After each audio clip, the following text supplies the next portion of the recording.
या देवी सर्वभूतेषु मातृरूपेण संस्थिता नमस्तस्यै नमस्तस्यै नमस्तस्यै नमो नमः। या देवी सर्वभूतेषु शक्तिरूपेण संस्थिता नमस्तस्यै नमस्तस्यै नमस्तस्यै नमो नमः। जय श्री राम, जय बजरंगबली की।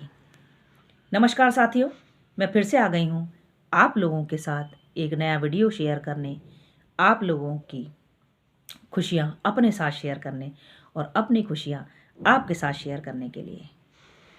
भक्ति करते समय बड़ी ही प्रसन्नता का अनुभव होता है, ये तो आप सभी लोग जानते होंगे।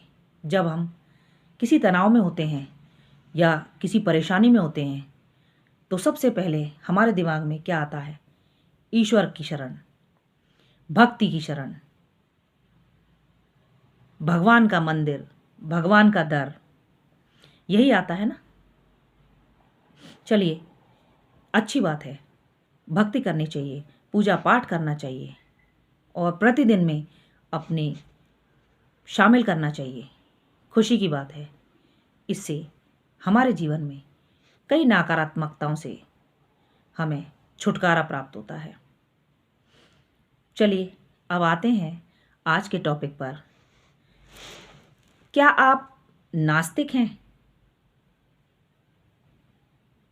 या फिर अभी अभी हाल ही में आपने पूजा पाठ शुरू किया है, या अचानक ही आपके मन में पूजा पाठ के प्रति एक प्रेरणा जागी है, लोभ आया है?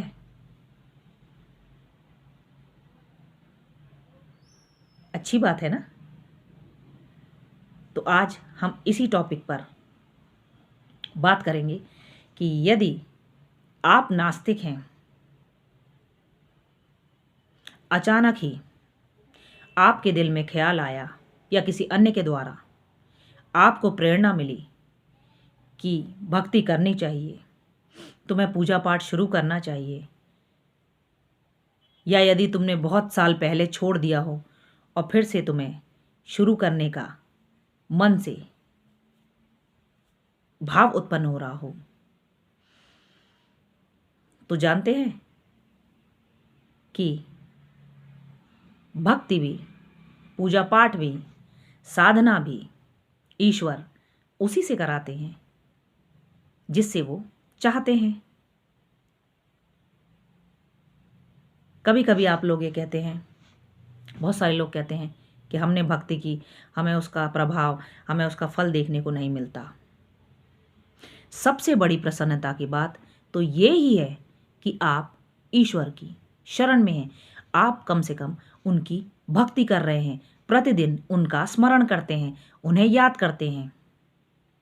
पहली बात तो ये, अचानक ही आपका हृदय परिवर्तन हो जाना, नास्तिक होकर भी अचानक ही आपका आस्तिक बन जाना, धर्म के मार्ग पर या पूजा पाठ में आपका मन लग जाना,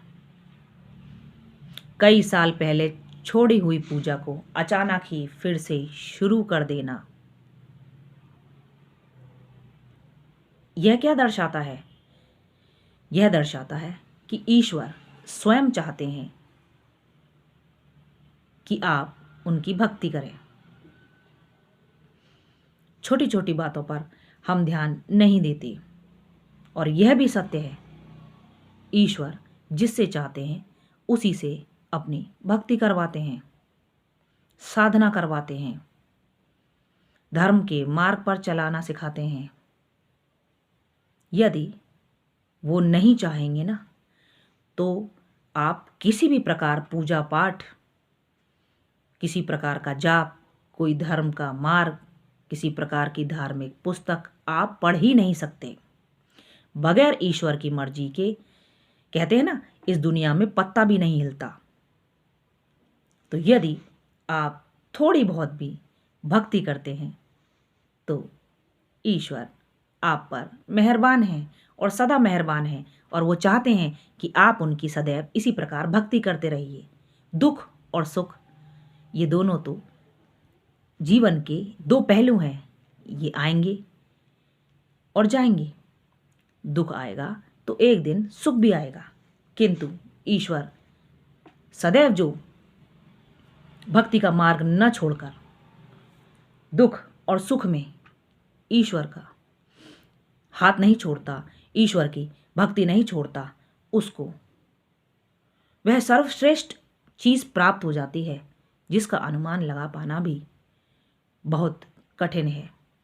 क्योंकि जो पूरे ब्रह्मांड को बनाने वाले हैं, पूरे ब्रह्मांड के ज्ञाता हैं, सबको, आपकी पूरी सृष्टि का निर्माण जिन्होंने किया है वह तो सब कुछ जानते हैं ना। तो बस यही बताने आई हूँ कि यदि अचानक ही आपका हृदय परिवर्तन हो चुका है, अचानक ही आप नास्तिक से आस्तिक बन चुके हैं, भक्ति के मार्ग पर निकल चुके हैं, पूजा पाठ शुरू कर दी है, साधना शुरू कर दी है, धर्म के मार्ग पर चल पड़े हैं, धार्मिक पुस्तकें आपको अपनी तरफ आकर्षित करती हैं, मंदिरों में जाना आपने शुरू कर दिया है, किसी धार्मिक स्थल की मन में जाने की आपको इच्छा जागृत हो रही है, तो सोचिए ईश्वर आपसे यह करवाना चाहते हैं, तभी तो आपको अपनी तरफ आकर्षित कर रहे हैं। वहीं दूसरा, यदि आप बिल्कुल पूजा पाठ नहीं करते और आप आस्तिक होते हुए भी अचानक ही पूजा पाठ का पूरा परित्याग कर देते हैं, पूजा पाठ छोड़ देते हैं, नाराज हो जाते हैं, गुस्सा हो जाते हैं, हमारी इच्छा पूर्ति नहीं हुई, हमारा यह कार्य नहीं बना, चलो हम आज से ही बंद कर देते हैं। इसका क्या तात्पर्य हुआ? इसका तात्पर्य हुआ कि आपकी इच्छा हृदय से ही जागृत नहीं हो रही। और हृदय में कौन बसते हैं? भगवान बसते हैं। हमारी आत्मा से किसका कनेक्शन होता है? ईश्वर का कनेक्शन होता है। तो जब तक आपकी आत्मा ही आपसे यह करने को नहीं कह रही, तो यानी कि ईश्वर ही आपसे वह पूजा पाठ नहीं करवाना चाहते। जानते हैं, पूजा पाठ भी उसी घर में उन्हीं लोगों के द्वारा होती है जहां ईश्वर करवाना चाहते हैं। कई ऐसे लोग हैं, कई ऐसे लोग देखे हैं मैंने, कई ऐसे लोगों से आमना सामना होता है जो घर में एक दीपक भी नहीं जलाते हैं, पूजा पाठ नहीं करते हैं। करते थे तो उन्होंने पूरी तरीके से त्याग कर दिया है। समझ रहे हैं? तो यदि आप लोग यह करने लगे हैं, ईश्वर की भक्ति कर रहे हैं, धर्म के मार्ग पर चलने लगे हैं, पूजा पाठ आपको बहुत आकर्षित करता है, उससे पूजा पाठ करने से आपके मन को शांति प्राप्त होती है, तो समझिए कि ईश्वर ने आपका हाथ पकड़ लिया है और आप उन्हीं की खुशी से यह सब कुछ कर रहे हैं, उन्हीं की इच्छा से सब कुछ कर रहे हैं। ठीक है, तो ये बताने आई हूँ, ये ना सोचे कि हम भक्ति कर रहे हैं तो हमें कोई प्राप्ति नहीं होगी। आप भक्ति ही ईश्वर की मर्जी से कर रहे हैं, इसमें ईश्वर का पूरा पूरा योगदान होता है। ईश्वर की तरफ से प्रेरणा होती है कि आप मेरी भक्ति करें।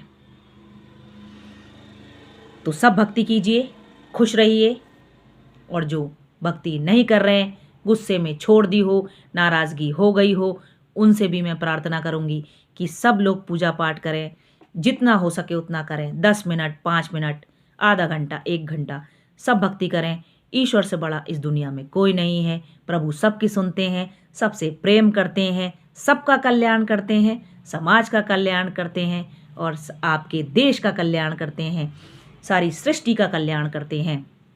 आप सब प्रसन्न हो, आप सबकी मनोकामनाएं पूर्ण हो, आप सबका कल्याण हो, समाज का कल्याण हो, देश का कल्याण हो। जय श्री राम, जय हनुमान, जय माता रानी की। नमस्कार साथियों।